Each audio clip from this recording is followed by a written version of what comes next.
Welcome back, Perfect Peeps, to Perfect.dev. On today's show, we have the one, the only, Scott Talinsky. How's it going, Hey, Scott? going good. If you don't know Scott, I'd be blown away at this point. But essentially, Scott is all over the internet, especially in the JavaScript front end web space. He's a web developer. He's creator of Level Up Tutorials or Level Up Tuts, if you've heard it that way. Scott is also the thing I always forget about you is that you're a b-boy, part of the Robotops crew, and a YouTuber. Yeah. And where people have probably seen you the most is on Syntax FM, where you hang out with Wes Boss a couple times a week, right? Tasty treats, hasty treats. Tasty and tasty. You bet. Yeah, all of those Awesome. things. Well, thanks for coming on, Scott. I really appreciate it. As you can tell, Scott is wearing his U of M Go Blue hat. Nice to have a Michigander with us, even if he did move away. Even if I did, yeah. Who knows? We might move back at some point. Maybe not, but maybe. Who knows? It's cold up here, Scott. Don't do it. It's It's cold in Denver too. I should have put my hat on today. I don't know what I was thinking. I got my windows open right now. All of the windows open in the house. It's sunny and gorgeous. Yeah. It's sunny here, but it's still that's cold. not happening though. It was like 25 when I woke up. I think we've made it to 42 maybe. Oh yeah, we have snow on the ground, but it's probably close to like 50 or 60 out.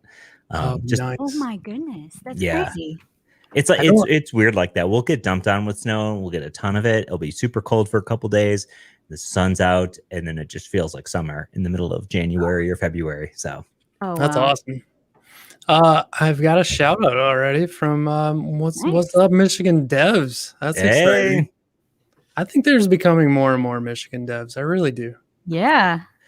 Yeah. When I left, it was like the Southeast Michigan JavaScript meetup was like the only meetup that existed. They've kind of died off during COVID, but we had like Angular, Ann Arbor Angular with Kim. I always say her last name wrong. Maida, I believe. Maida. I did an interview with her once at she worked at an agency in Ann Arbor, and she was one of the interviewers in my interview there. Although I didn't get the job, which was something I would have preferred to have gotten the job. But yeah, for sure. Things seem to have worked out for you, though. I think.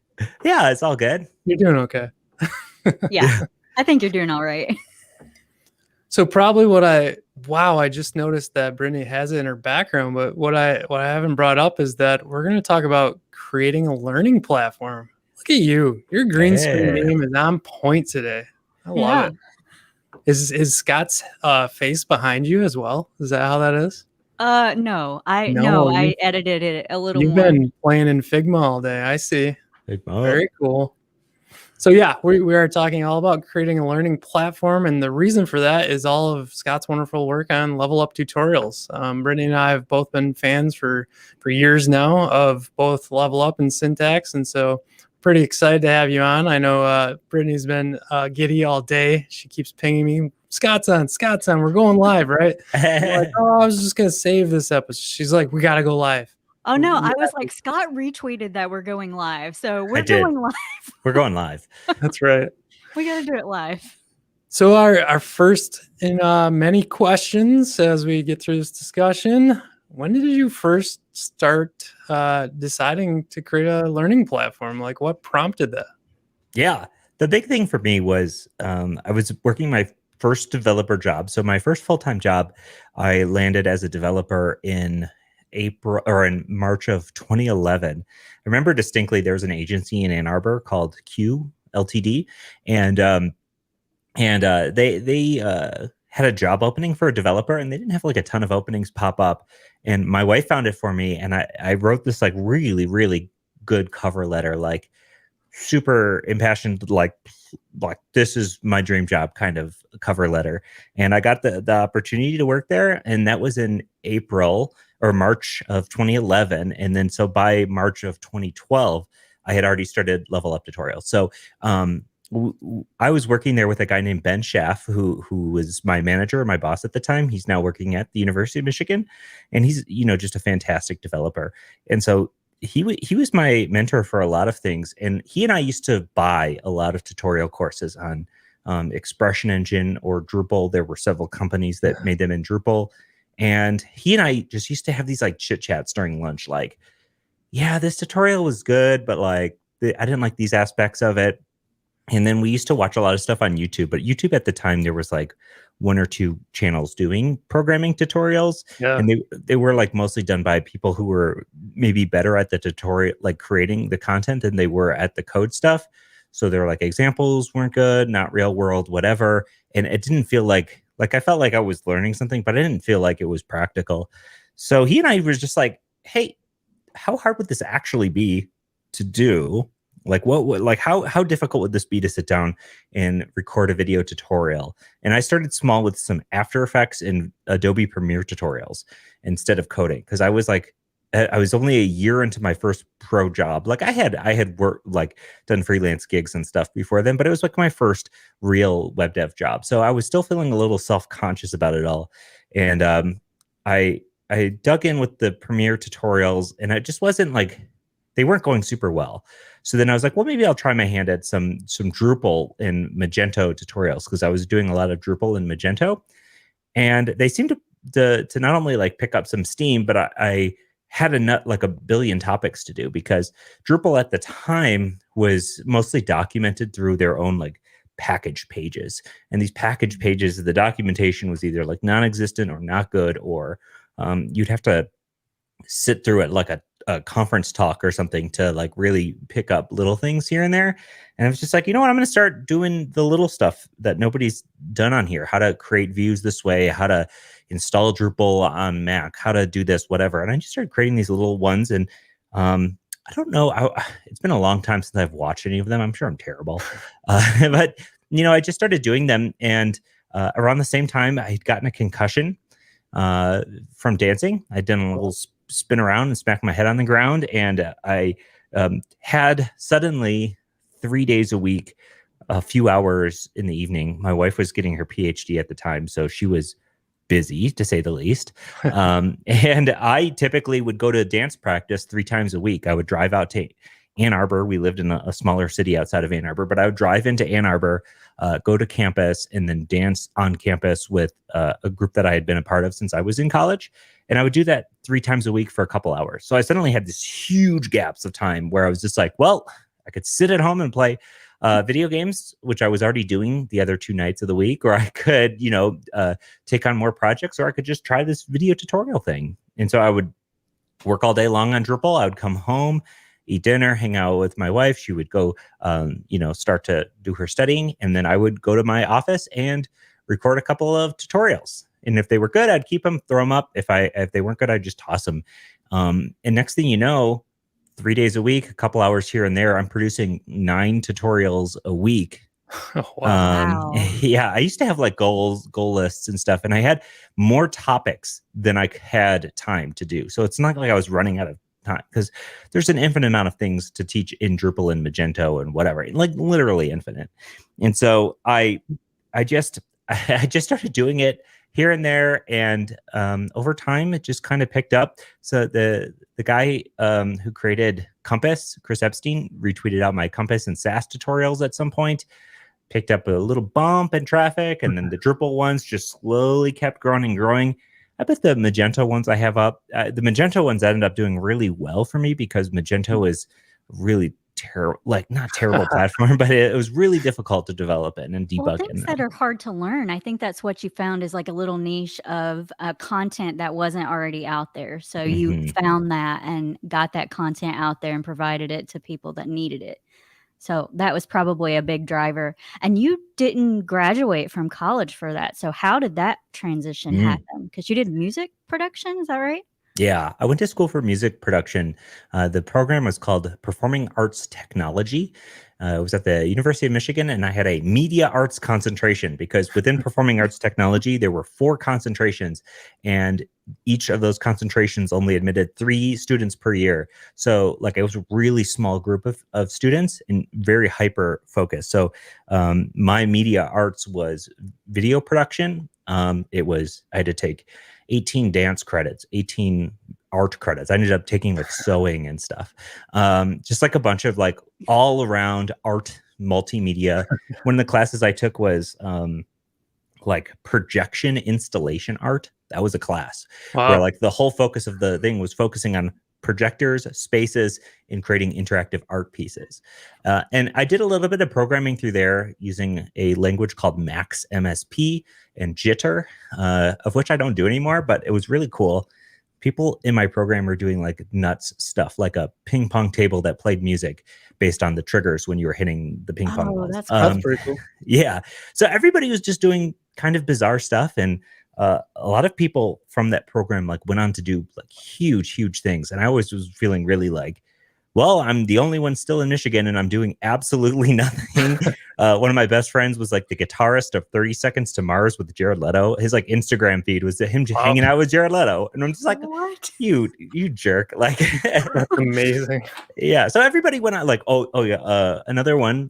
So there were 3 media art students, me, my friend Jamie Sheffman, and then the other one, the other graduate, I'm trying to remember her name right now. She got 2nd place on The Voice on TV. So it's like, yeah, hyper like, oh, and the guy, there's a band called Wolfpack. They like sold out Madison Square Garden. They went to my program and they were just like really high performers in all sorts of ways. So do you ever feel like when you're like getting a big head, you're like, oh yeah, but these guys I graduated with, wow. Yeah, I don't get a big head because like everybody that I like talk to, like my friends from high school and college are all like, oh yeah, just my album I mastered won a Grammy last week. And I'm just like, shut up. Like, so I still feel like I have like a ton of like catching up to do to a lot of those people. And I think that's probably like a benefit to me because like, you know, when you surround yourself with people who are like super high achievers, you like really want to, or at least I really want to like figure out how I can compete with them in some sort of degree. But so I did a lot of audio production, video production, and even programming to some extent, but not web development. It's kind of, sorry. No, go ahead. I was just gonna say it's kind of funny that you mentioned like the high achievers part. So it's always fun talking to my son. He's 12, and so he's trying to get, you know, that next mindset of high school and stuff like that. And when I talk to my wife, she's way smarter than I am, and she talks. She went to University of Michigan, and she talks how like she was, you know, high A's, like whatever, top of her class, and then she got to Michigan and just surrounded herself with all the rest of these people.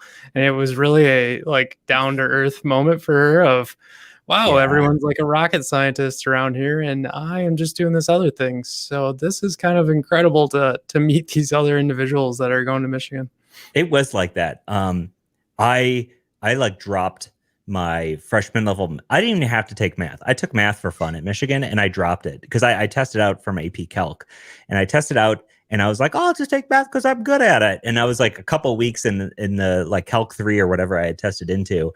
And I was just like, oh boy, this is like way not the same. This is way too hard. I was definitely feeling the same way, just like definitely brought me back down to earth in terms of like I had good grades in high school, and in high school it was a matter of just like doing the assignments and whatever. Oh, you got good grades, but like in college you had to do so much extra work that I was like not interested in doing.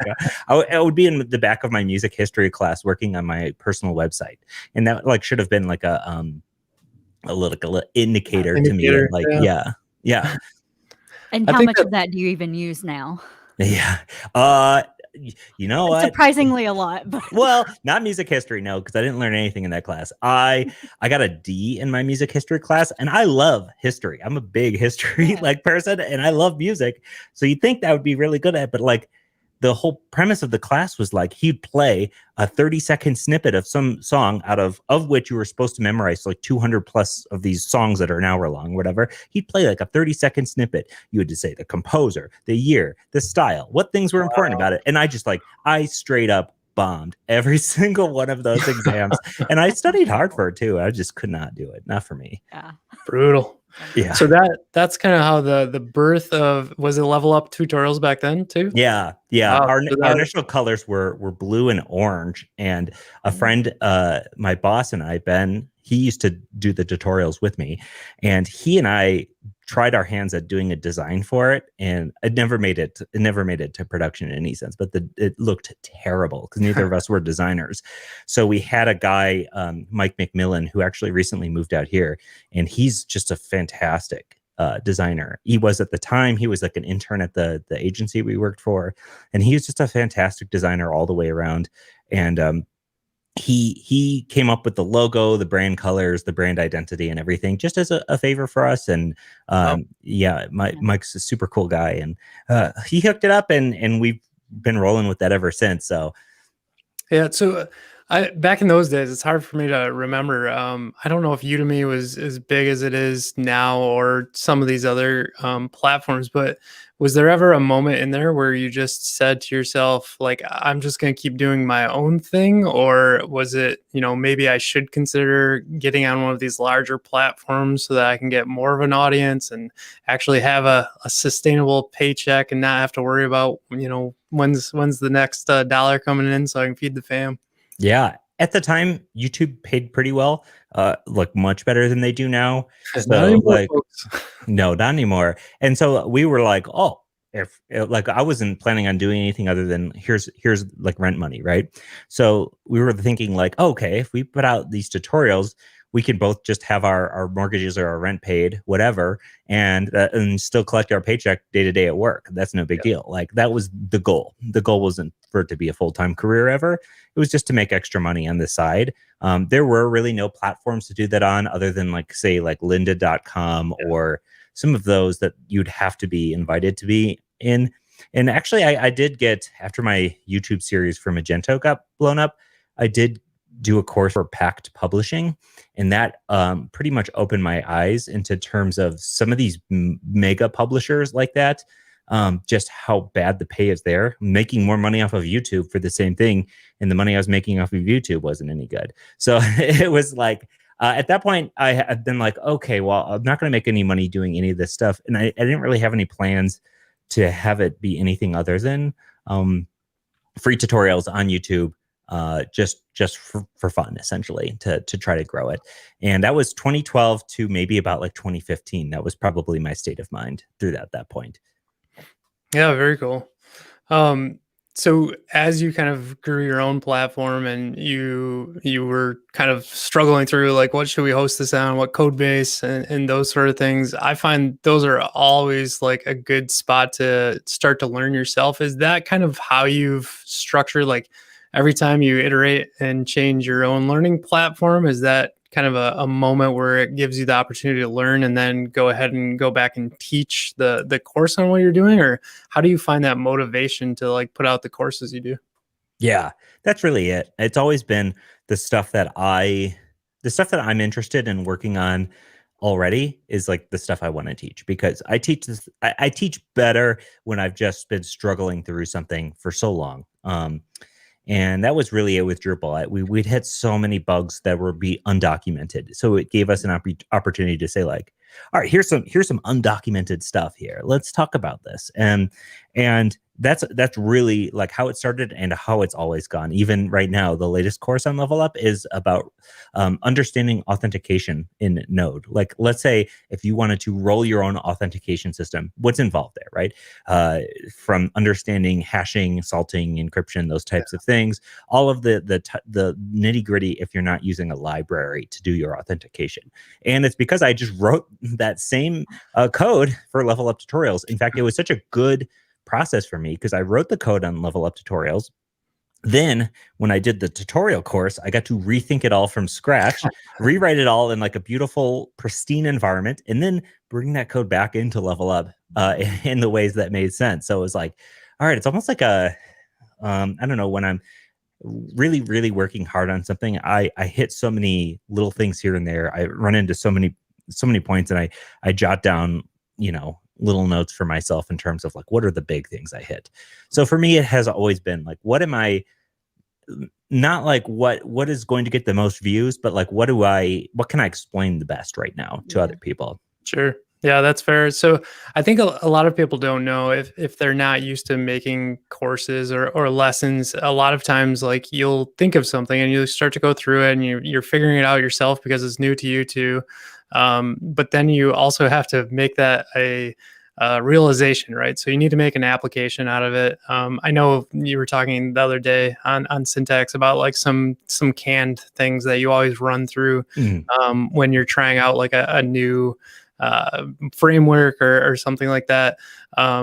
It's difficult for people to understand how much work goes through like trying to edit that down and pare that down. Can you talk a little bit about your process for how, after you have that initial idea and you start to like think of the course, do you lay that out in an outline? Like, what does that look like for your process? So I have a Notion doc that is all of the potential courses. Like these are all things I could do a course on, either something I've learned recently or something that I'm interested in spending more time with.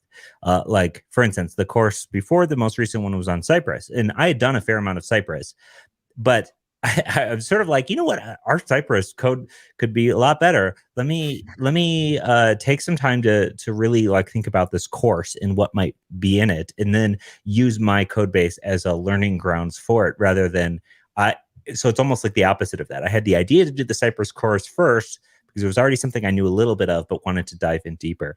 But for me, I take the approach that like tutorials specifically are often underserved in the stuff that people think is too basic. My most viewed videos would always be the things that I would think people don't need to look at. Like people can read the documentation to figure this little bit out, and those would always be my most viewed videos. So I think I would take the topics and I would try to distill it into small chunks that are definitely small. You don't want like too big of broad sweeping, here's all of the possible things you could ever learn about Cypress. There's too much, right? So like, okay, if I have a website, what are the things that I might like to test in my website? Well, I want to test to make sure the pages load, obviously. I want to test to make sure there's some interactive bits. I want to test to make sure maybe API hits are working correctly. Maybe get into how this might actually work practically in a continuous integration setup. So I really break it down that way. And some of it really just come through cutting my teeth through doing thousands of video tutorials. I know how much can go into one, and I know how much can go into a whole course. But even this is funny. I'll bring this up. I have we're on video, right? Yeah, we can throw on whatever. So I had my most recent course was for the authentication bit, and I'll show you this. This is going to be my perfect pick. This is my tablet. Stylus thing. Yeah. So this is all of the videos that I had kind of come to in my brain in terms of like what could be in this course. And as I started getting into it, I recorded like video number 10, and up to video number 10, I'm like, you know what? I need to spend more time on these things. And I started erasing, shifting things around. And I'm going to have 2 courses out of how much content is here. And it typically never happens to me. I'm typically dead on. But this one, I overestimated my my ability to teach everything as concisely because there's just some really heavy and big topics here. So like typically I'm usually just, all right, I have a neighborhood anywhere between 18 and 26 videos long. Somewhere in there, it's a pretty big landing area. And usually I just nail it based on the types of things I know. And then I know if like the course is feeling like it needs more content, I can tack on more at the end or tack on more in the middle. But I keep a loose outline. So I generally write an outline. I generally write an outline that is not set in stone, and I don't hold myself to that outline. If I'm 5 videos in it and I say this outline's not going to work for various reasons, I will either start the whole thing over, or I will even insert a video here, insert a video there, whatever, to try to hit that landing spot. But I think I have like a final destination in mind, and it takes a little bit to get there. Do you typically like set yourself a very, maybe not specific, but a kind of a general length for your videos too? I know like the egghead folks, they like to keep as small as possible and break those down. Is that something you try to do with your courses as well? Yeah, typically I like to keep them anywhere from 6 to 12 minutes was where we always tried to be. It was funny, and that's like before I'm not, this is not a slam on Egghead. Before Egghead existed, that's how we were doing it too. So like that's been my viewpoint for a long time. But it was funny, just the most recent course, we worked with an editor for the first time in a year. Because before that we were working with an editor, and then I've been editing them myself, and then we got an editor for this most recent series. And when I was talking to him, I'm like, yeah, the videos will be 6 to 12 minute long, and I turned in like maybe like 10 to 15 videos that were 20 minutes long. And I was just like, I'm sorry, man, this is like not what I estimated at all. This topic's really deep. I'm already going over. So, So it's digestible for you and for the editor, and then for the people viewing it too. Correct. Yeah. And again, I think a lot of it is just being able to think on my feet and like adjust and not be too set in stone with any given outline or whatever. I have the code, the final code done, but like how you get to that final code is so wide open, that you can take a lot of different approaches to it. And it's nice that it's your headspace. It's where kind of your code base is. And you've had several iterations of Level Up. And I think you just recently moved off of Meteor and switched code bases. So yeah, what caused that drive, and what would you suggest with like a learning platform? What things would you use? And we actually had a question too about using SSR. And so Brad Garapi put up, where do you do SSR in your platform for better SEO? So those kind of all go together a little bit. So to answer the first little bit, the site used to be on Drupal because that's what we knew. There's a lot of neat stuff. And then when Meteor first came out in 2015, I was like, oh, this would be fun to try my hand at like a little bit more of a custom platform. I was running into some Drupal stuff. I was not necessarily psyched about being on PHP in general. I'm not a super talented PHP developer, never have been. Like I could hack together WordPress themes and Drupal plugins and whatever, but PHP was not my language. And to be honest, JavaScript really wasn't either at the time. But I decided to let's go ahead and try to make something a little bit more custom. I had some ideas around, the types of subscription things, but then also being able to purchase a la carte. And I had these requirements that I really wanted out of a platform. And at the time in 2015, there was nothing that did what I wanted to do. No matter what, it was like I could have hacked it together with Drupal. That would have worked. I could have hacked it together with WordPress. It would have worked. The first iteration was on something called Reaction Commerce, which still exists. It's very good. And I was still seeing that I had to I was having to hack the platforms too much to get it to do what I wanted to do. So I reread it with Meteor, and it had baked in accounts, and it was all really nice and easy. It offered some real-time stuff. It was using Meteor's front-end framework called Blaze because React wasn't a thing yet. And then React came out soon after, like really soon after. I moved to React, moved the code base to GraphQL API instead of a Meteor WebSocket-based one.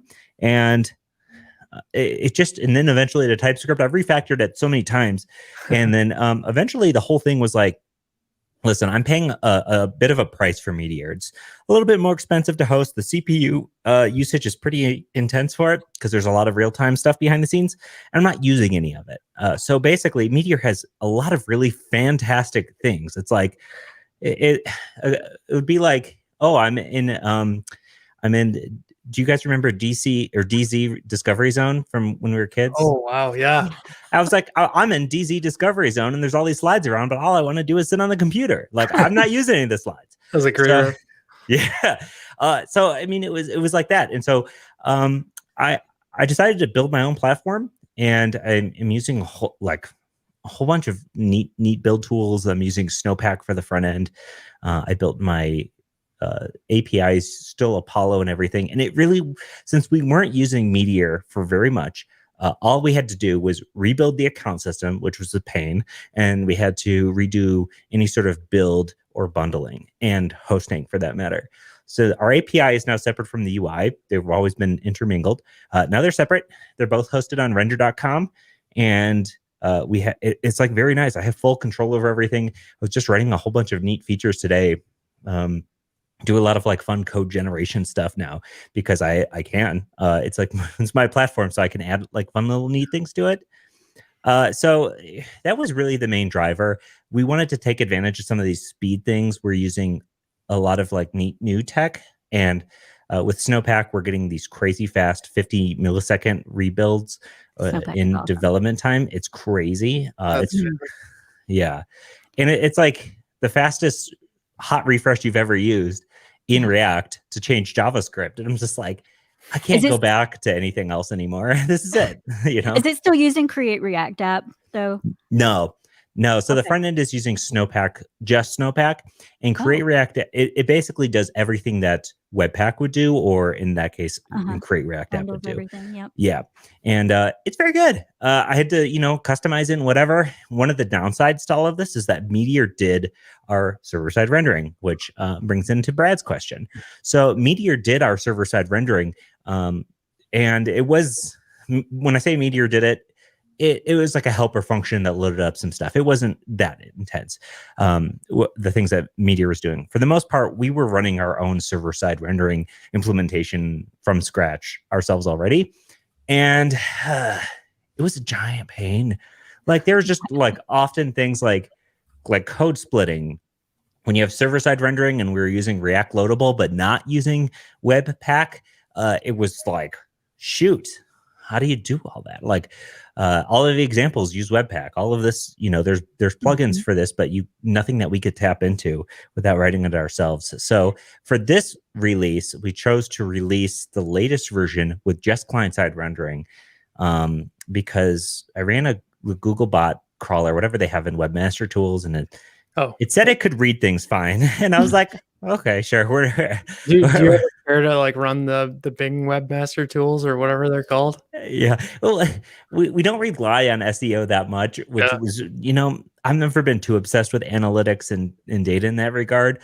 So like we never had Google Analytics or we're not too obsessed with that SEO stuff. We figure the content will drive people, and we have other drivers like the Syntax podcast or my YouTube videos are big drivers for us. And more recently, we've been diving a bit more into SEO.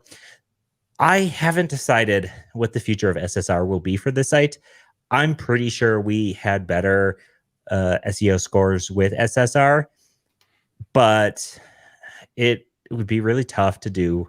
We'd have to roll it all ourselves again. I have some example code from before with Meteor that I have purposely kept around in the code base because I know that I'm thinking about it. But with the announcement of React server components, I'm like, do I want to spend a month getting this all working perfectly only to rip it out again when React server component, or do I just want to live with, client-side rendering right now and see what the future holds? So and that could handle everything for you, right? We'll see. It's going to be really interesting. Wes and I want to do an episode on it for Syntax, and we start every single Monday with, well, I haven't really done the research needed yet, so let's do that one next week. And we've been doing that now for 2 months. So yeah. That's awesome. Yeah. So you talked a lot about kind of the journey through Level Up and where you were at with Meteor. And if I tie it to what we're looking to do, and that's the big reason that we had you on, we're creating a learning platform as well. There's enough space, so I don't think Scott's too freaked out that we're joining the party. So there's tons of space. Yeah. So with that, we decided to go down the Next.js road, and we have, the capability to put out all of our blogs and static pages, and then all of our tutorials. I think those are static as well. And then for our learning platform, we have that under SSR so that we can do authentication checks and kind of that paywall like you have on your member courses. So I think that's all very comparative in my mind. The piece I'm curious about, and I'll talk through some of my thoughts on where we're headed, but I'm curious how you're doing a lot of your video pieces in that. So what I mean by that is, so you've completed, you went over to your editor, they've taken your 20-minute videos down to 10 minutes or whatever they need to be, and you've uploaded those. I think you guys were using Mux last time I checked, so you've got them loaded over there, but because we live in this Jamstack world, right? They're in different spots. So they're out on YouTube, they're in Mux, and now you got to glue it back into your blog. Do you see a better flow to that in the future? Do you do that all in-house in a backend you've created? What's that look like for you guys? Yeah, so we have a pretty substantial backend that we created initially in Meteor, but a lot of people don't realize that Meteor is just a Node app, and in fact, the The router for Meteor is Connect based, which was basically Express. So a lot of the things that everybody does in a Node app, a standard Node app, our code was already following all of these things. So it really wasn't too difficult for basically us to build the routing system on top of that, and serve up our API the same way it was for the backend. So we have a MongoDB database. We have a backend that's in just straight up Node, and then our API is via GraphQL. And what we do specifically, let's say I have a video. I'm working on changing this right now because the release process takes me too long.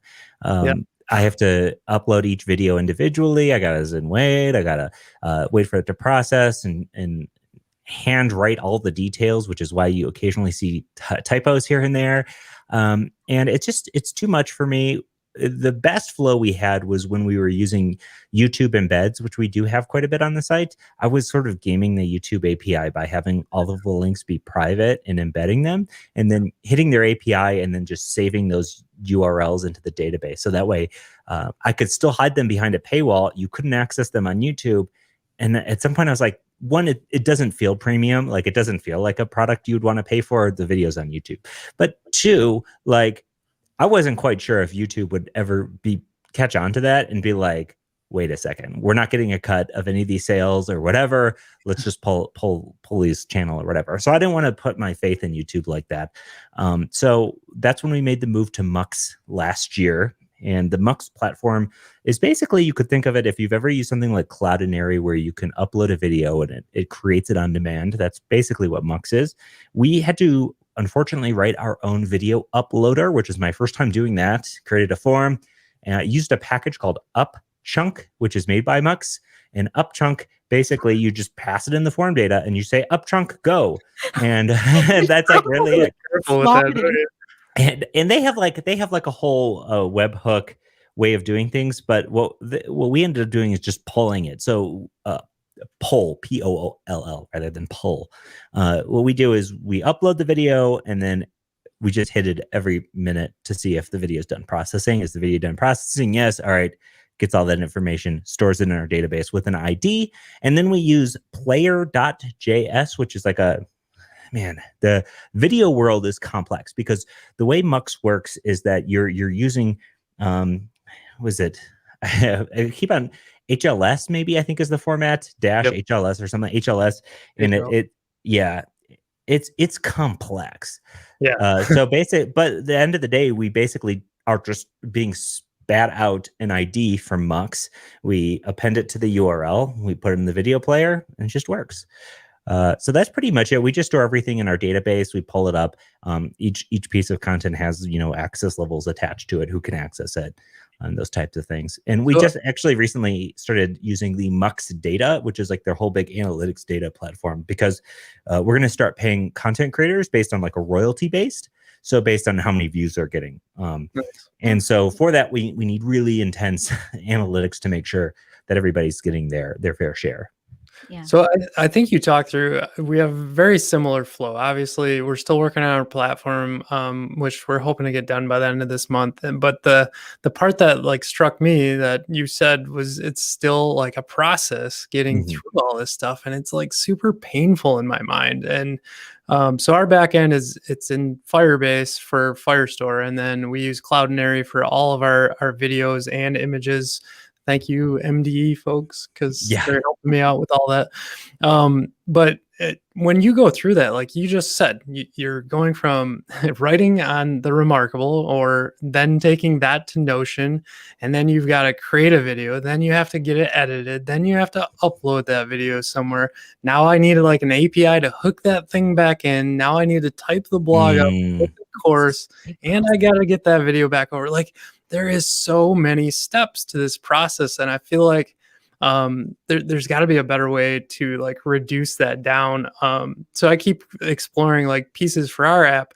I want to make it more multilingual as well. So part of our upload process that I've been working on with Firebase extensions, and hopefully we'll release that off the side too, but it's to do like a video upload, but then it examines like everything in that video too. So like we could load this podcast right up to YouTube API. And as it's doing that, we could transcode it, pull the text out of it, then dub over it into Spanish if people want to hear the Spanish version of that. And then we would have all of those different like video IDs, and we could put out a multilingual site too. And so I'm like kind of still curious, like it feels like even for your back end, it's very manual and it takes away from that creative process. If you ask me, do you find that's the case for you? Like, do you get bogged down in the details of all the parts and pieces that need to go out? And you're like, man, I wish I could just do the course and it would magically flow. Yeah, there's bits of that. I'm so used to doing it all myself. I mean, since 2012, I've edited largely every video by myself. We had a video editor for like 6 months and then this most recent one. But other than that, every other one I've edited, prepared, wrote the code for, wrote the uploader, everything myself. So like right now it feels pretty good to me. So also like we've been doing it all like 20 hours a week because the kids are here. So like it's hard for me to have that feeling like I could make it more simple, but I wrote out like a whole big list of improvements to make for the platform. So one of which is going to be to have the video titles include more metadata inside of a directory. We drop the directory on the page, drag, drop, just go back, come back later. All of the videos will be uploaded, attached to the right series, given the correct order, given the correct title, all of those things. And that's going to be in the next generation of our tool. We call our tool King Tut. Cute names. As you do. Yes, as we do. Yep. Yeah, we have the course-izer, the series-izer, King Tut, a bunch of fun, a lot of izers. Nice.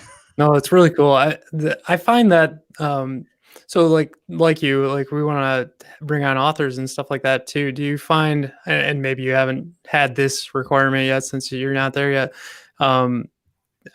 I think our biggest next struggle, like as soon as we release and we're doing our courses, but that next piece of bringing in a new author, it's almost like you have to either teach them all of your little tricks and habits and things for uploading and things like that, or you have to kind of open up that back end a little further so that they can handle that on their own. Does that make you feel uncomfortable, like you're letting a little piece of that go, or do you have like all approval rights in your mind that you'll have to go through? Yeah, it's something that we're dealing with right now because in the past I've created most of the content. However, we had 3 series in the past done by very, very talented teachers. So Spencer Carley, James Quick did a course on React and Firebase. Spencer Carley did a course on React Native, and Travis Nielsen did a course on Adobe XD and design. And all 3 of them just very, very good at what they do. So they basically were able to just give me the video files. All right. And then I just did my normal release process. And that's pretty much it. Just because I can release in a day, whatever. And I like to usually cut it to that release day. So that has been a process in the past that was always very just get your stuff to me by this date. I trust you. You're all professionals. You're very good at what you do. And everybody's delivered. Now we're going to be evolving a little bit. Now I mentioned like paying out royalties and those types of things. So like the process is going under a pretty significant change right now. But at the end of the day, I'm still probably going to be the one controlling that whole release process. We have 2 content creators signed on to do 2 courses coming up. And it'll be the first time that we get to test a lot of things like the analytics stuff. But it's also going to be an opportunity for us to test some new like author tools that we're creating. And I've been saying we a lot. It's been just me on the site for a long time, but we have a new development manager. His name's Tom Allen. He's super good. And he's been like taking, Brittany, you may have seen him on the Discord as Tom. Yeah. He has been like really taking charge of a lot of stuff, and it's been fantastic for me because like he's a very skilled developer, but he's also really good at planning. So like when we started talking about like, well, what does the system look like for additional authors to come on? He like wrote up this huge wiki page, and it's like, all right, here are the things that need to happen. Here's the technical things that need to happen. Here's like a non-legal contract written up, sort of like the things that we need from them and whatever. And for the most part, it is going to be manual because we have like our processes the process is one premium course a month. And who knows if that will stay forever, but it's like a magazine subscription, right? And so at one premium course a month, if people are coming on, we're paying them upfront and we're paying them royalties, whatever, then like that gives us the opportunity to have it be a much more controlled process than like nobody's logging on to just upload and go nuts themselves. Yeah. But we're also experimenting with some other new things. We have a quizzes feature that the quizzes feature has been effectively completed for about like 6 months, and it's just hidden behind a flag because the people are waiting on me to design some end screens, and like that's kind of been the whole problem. It's so nuts, but we have quiz content all ready to go. Everything's all like, man, it's something that we've been experimenting with, because what we want to do is we want people to be able to submit like, here, I created this quiz. I want users on Level Up Tutorials to be able to create a quiz. And if that quiz goes through the approval process, we look at it and say, yeah, that's good. Then they get like an immediate cash payout to say like, all right, here's money for your time to do that. Because, you know, you've now created something for the site. And at the same time, it will feature them as an author and stuff on the site. Yeah. So we're experimenting a little bit with that, but it hasn't gone live to the point where we need to discover any of the wonderful things you discover when you start any project, like all of the complexity. A/B testing and start those down. Nice. All those little bugs that come through. You're doing affiliate links too, right? Now that's kind of a newer feature. Yeah, that's another thing I wrote once and then like never told anybody about. And like the sign up, the site's like that a lot, and that's part of why Tom's here, because Tom will just be like, all right, what does this need before this goes live? Like, why isn't this live? And for the affiliates, it was like the process was everybody kind of had to go through me. Like I had to approve. So like Wes had an affiliate account like 2 or 3 years ago. And so if he was sharing my stuff on Black Friday or something, it was always through affiliate links. But I had to sign him up manually in the back end. I had to approve. I had like all these like hoops I had to jump through, even though the tracking, the sales dashboards, all those things had been completed. But it was like the dumbest little thing stopping me from opening it up more. And now I was just like, oh, this is so dumb. We could just put a form on here. It signs people up and then they can get started using the affiliate links in like 2 seconds. Oh, well, why didn't we just do that before? But, you know. I know it takes a while to get yourself back to where you can like help manage your own things, especially when like I already have so many responsibilities. I'm ADHD and like just have too many things on my plate at any given point. So you said like you do all your course editing in one day, and I think that helps a little bit with that, where you can keep your headspace in whatever you're doing, cut it to an amount of time. You can do that, get all of it done, and then move on to the next thing, and just keeping your head where you need to be at each given point. Batching tasks for me has been like the thing to keep me sane. So Kobe's curious on the new authors coming on. Have you added a submit proposal opportunity? We have a link hidden on the site right now, but Colby, you could just DM me. That's how we're doing it right now. It's kind of like a permanent invite basis kind of thing, but we hit me up, Colby. We'll talk about it. That's really how it is, because a lot of the stuff is still pretty manual. We're working on changing some of that, but actually, no. You know what? I take that back. Kobe, I have something for you. I'll post in the show notes here. Put a banner up, it sounds like. Yeah. It's a Google form that Tom just made, and I have we haven't had anybody use it yet because we haven't put it in anywhere, so it's available. Very cool. I'll put that in our show notes, and we'll have it on the blog for sure. Yeah. So yeah, I think we kind of covered kind of the history of Level Up Tutorials, and then some funny comments. And we walked through kind of your iterations and how you did that side of it, and we talked about courses, and we really appreciate you coming on and talk through this, because we're going through all these same pains that you've already went through, and it's so awesome in our community of web developers. We're always so eager just to help each other out and learn. And as we talked about, like, the space is wide open.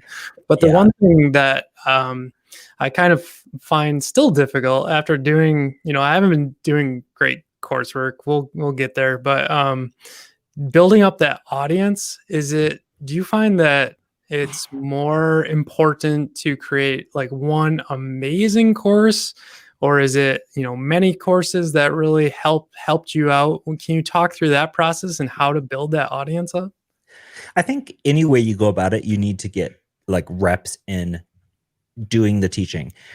So whatever that may be, and it can be like low stakes, whatever. For instance, like Wes, he has a crazy big audience. We all know that his content is very good, right? But he learned primarily teaching that way as an instructor at a boot camp. He did a lot of like workshops and a lot of teaching in person. And he really got his reps in that way, in addition to making YouTube content, whatever. And so he grew his audience sharing tips and tricks and whatever, and he can put out 1 or 2 courses a year or whatever, and that's like all good for him. For me, I've been the type to like just really get in with as many reps as possible. When I was doing music, I wanted to be a musician full time. It's just like record an album a month, just who cares? Like, I'm not going to sit and make this song perfect. I'm going to record a song, move on to the next one, and just try to get those reps in. And like, instead of, fidgeting with one thing over and over again, really just figure out like what went good about it and what went wrong about it, and move on. So I'm of the mind that no matter what, whether it is teaching in front of people, giving conference talks, giving meetups whenever those exist again, giving meetup talks, signing up for things that way, doing things like this, going on Twitch and just talking, live coding, sharing your stuff that way, that all counts. And the more and more you get used to it, the more comfortable you're going to be, the better the content's going to be. So my outlook has always been create a lot of stuff, but yeah. Do you find that you get your most feedback like directly on the site, or like I know you opened up the Discord not too long ago? Mm-hmm. That's the way, or is it Twitter and people are like, oh, this course was trash, why did you make it that? Like, what does that look like for you? It's been a little bit different since moving off of YouTube. YouTube was like a hellhole of comments. Just like, people telling me to do bad things to myself or whatever, so many comments. It's ridiculous from day one. And I just stopped looking at them is really what it is. And a lot of the videos I think now I'm going to just release with the no open comments, especially if it's not like something that is going, like I used to leave comments open just so people, if there was like a change between then and now, that people could alert each other of it. But now I'm just like, I want to deal with it all. So the comments are just ridiculous. Please be kind, people. Come on. Just be kind, right? So Discord is the best for me, like to reach out to us personally in those sort of ways. We get a lot of like feedback there. We also have like a feedback thing when you cancel your subscription, which we started doing a little bit ago. If you cancel, it'll pop up at like a little how satisfied are you with it thing. Because again, we didn't take a lot of metrics like that. And part of it is us growing up and turning this thing into something that's less of a YouTube channel and something that's more of like a full-on tutorial service, like a magazine or something like that. Another thing that around like growing an audience and getting feedback on your stuff is to make it predictable and plannable and whatever. For instance, like we've released a syntax episode every Monday and Wednesday for 330 episodes or whatever, and we never missed one. YouTube, Monday, Wednesday, Friday, 3 videos or some, like people could expect it. And yeah, the consistency is really what grew the audience, no matter what. And I'm not trying to grow my YouTube audience right now. So I'm not posting on YouTube very much. I just do it whenever I feel like it. People can watch it if they want, whatever. But if I was like actively saying, all right, I want to grow my Twitch audience, or I want to grow my YouTube audience, what I would do is I'd come up with the schedule, I'd come up with the time, and I would hit those release dates every single week, because that really is like the biggest thing to grow any sort of platform, is to give people that predictability. And it takes time. It takes a lot of time, a lot of views on stuff, and it might not hit for many years, and maybe it'll hit. I watched a YouTube video last night from, there's a channel I really like called Summoning Salt. They do video game speed running documentaries, which sounds ridiculous. I don't even care about video game speed running. I've never ever had any inclination about video speed running whatsoever. But he does these like 40-minute documentaries that dive into it, and he gave a little brief rundown of the history of his channel. And like one of the things he was just like talking about was just like, yeah, this year I had 46 subscribers for this year. And then this year, and like now he just hit 1 million subscribers. So that's why he did this thing. So it was just like, well, he didn't give up or whatever. He, understood, what was working, what wasn't, and stayed consistent with it. This keeps coming up. This is the second podcast, and it's just that kind of encouragement of just keep going. When you have a bad day and you don't want to keep going, just keep going. So my wife always says the Dory slogan of just keep swimming. So we try to stick to that around here.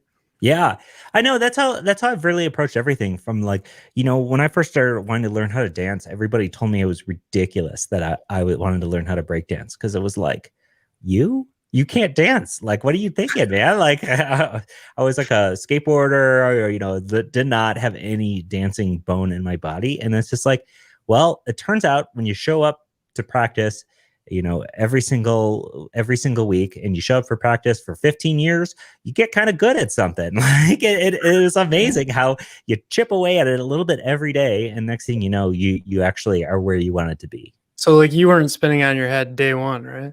Oh yeah, no, I was maybe trying to, and hurting myself very badly. Getting your concussion.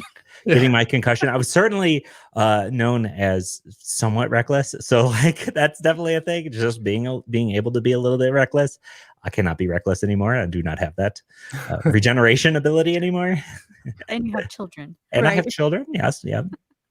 My children will be reckless. My dad was reckless before me, so it is inevitable at this point. Yeah. Well, I really appreciate you breaking down Level Up tutorials and like your journey through this, and talking about syntax. And I'm hoping that we can pull you in occasionally to say, hey, here's where we're at. What have we done wrong this week? Can you tell us, or this month? Can you tell us more on how to fix it? So at this time, though, I'd really love to go through what we call perfect picks. We always like to end out our show. What do you guys call yours? I always forget. Sick picks. Sick picks. That was something that we came up on day one of planning of syntax, when we were like, we got to have something called sick picks, where we pick something. I think the first day of doing this podcast with him, I accidentally said sick picks because just out of habit of listening to syntax. It is funny. Brittany was like, "Oh no, I said sick picks." I'm like, "No one will notice. It's fine." So Scott's up first with his first. I almost said sick pick. Yeah, with my perfect pick is this Remarkable 2 tablet. This is mine. I don't know if you can see this. This is a mountain. There you go. A mountain. It's an e-ink tablet, so that makes it really batteries like always on. This is a mountainscape. This is, let's see, Denver is right here-ish, somewhere over here, and Boulder is over here. But this thing is like, one, it's crazy thin. It's the thinnest tablet that I've ever seen. So super duper thin. Man. The battery lasts forever, and it's e-ink, so it's not like super fast or super responsive, but the pen has like zero latency. So the pen feels really good on it, and the feel of everything is like this textured glass that feels just like paper when you're writing on it. And there's, an eraser. And there's like a whole bunch of different templates and whatever. I am like a notebook guy. I used to love always having the grid paper notebook on my desk, and I would just sketch the life out of it, and just jot down notes and whatever. And I haven't been doing that lately. So when I found out about this thing, paid by Remarkable, you probably should be, because that's incredible. There's mine. Yeah, I am not paid by Remarkable. I checked to see. Oh yeah. I always use the 5-star grid ones that were like really pretty cheap. This thing is not a cheap device. It's a single purpose device. A lot of people are like, why wouldn't you just use an iPad? Totally get it. If I had an iPad on my desk, I would be staring at the iPad and putting on YouTube or whatever. Like, I need a thing that's a notepad, and it's a very good one. It syncs with the cloud, so everything's just uploaded automatically. One thing that we've been doing, my son's been using a lot to practice drawing on it. So it's been a lot of fun. We can like chat around with it and whatever. And you don't have to worry about paper or pens or messes or anything like that. It's just a really cool device. That's awesome. Or them sneaking off to another app on the iPad. I kind of wish the Kindles would add in the functionality. I think that's what I said when I first saw it. Totally. They're a little expensive, and if my Kindle had it, like, then it would be absolutely perfect for me. Totally. A lot of people even use these as like a reader that they can highlight and sketch in the note, because you can basically, it treats anything as just a layer. So like in Photoshop, you can create new layers. Okay. So like if you were reading an ebook, you could always create a new layer, then write your own notes on top of it, and then turn those notes off or anything like that. So people do some like really interesting stuff like that. But that's cool. Yeah. We've got an awesome comment. Would you say it's remarkable? I would. Well Oh, done. Absolutely wow. would. Well done, Greco. Yeah, feels remarkable. Nice. So, Brittany, you have the next pick, and I think it might be a site we've seen before. Yeah, Hey. it is one of Scott's more recent courses, maybe a few months ago now, but animating Svelte. Svelte is like my love. I'm obsessed with Svelte, and this animating Svelte course, I use it in every Svelte app that I have now, because it goes through a lot of the things that you can do in Svelte that are actually usable on a site. It's not just toy stuff that you won't ever use. It's actually functional stuff that you're going to put on your site, like Toast and Modal we put in there, and the nav. And Scott does a great job teaching. So Thank you. Oh, yeah, very that cool. one and the CSS Design Systems course is fantastic for me. I got a lot of good feedback on that CSS design course Love one. that. And the animating Svelte, I think my favorite thing in there is the Svelte actions where we do like the draggable stuff. Yeah. I love that. I love it. I felt like I should log out, so I logged out, or otherwise I'd go deeper. Yeah, here's your second pick. Oh yeah, and my other one is the chair I'm actually sitting in right now. I just got almost a week ago on Amazon, and this thing is super comfy, feels like one of the nice Herman Miller chairs at a fraction of the cost. So, I mean, it's got that little ergonomic thing for your back. It's got the arms like can switch whichever way. The head goes up and down. It's super nice chair. So for folks that don't know, we live in an area in West Michigan, near Grand Rapids, Michigan, which is basically the office furniture capital of the world. Yes. Legit. And so the funny thing is, Steelcase has an advertisement above it here with their $621 chair. So I used to work for Steelcase, and I worked for Herman Miller, and I've worked for Hayworth for like 10 years. And this was always something that we fought with. How do you compete with these other chairs that basically just rip off all your engineering designs and then start selling them? And it's like, without a like patent that they're breaking, it's so hard to. So people during Corona, they've realized, like, I'm sitting in this awful, like, probably kitchen chair all day. I need something sweet. So they are struggling to figure out this one for sure. The cool thing is, like, some of these Amazon like Steelcase things, that took a lot of work to get our companies to figure out to do that. Anyway, sorry, I dove into a place I probably shouldn't have. No, it's all good. It's funny. It's nice to get that. I was always aware of the Herman Miller and Steelcase and the chairs over in the west side of Michigan. But the west side of Michigan always felt so far away from us east side folks. Feels like a different world. Yeah, it really is. You have cars on one side and furniture on the other. So my first pick, which I believe, you have a course on this. So Dino, Dino is amazing. I don't know that it's quite there yet. I don't know that I would use it full time in production. It's getting there though, for sure. So it's as many of you have heard, I love TypeScript. It has saved me tons of bugs in production. And now you can use, basically, I'll say Node.js, even though I know this is probably not totally correct. You can use Node in more of a TypeScript manner and a safe way. So very cool. Check that one out. My second pick, I was just on my Google Developer Hangout or Expert Hangout for North America. And the gentleman on there said, hey, we just released our latest March Madness thing. Go check it out. So I love college basketball. And this app it's pretty sweet.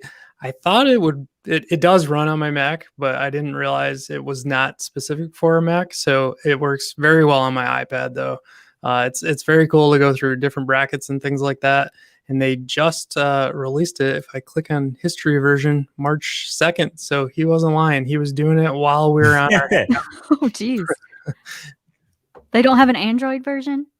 They do have one, but I think and I could be misquoting here. I went out and looked, and they don't have a new release of it. And he said he was fighting with the Play Store still. So I think that's probably the issue over there. I'll give him a pass.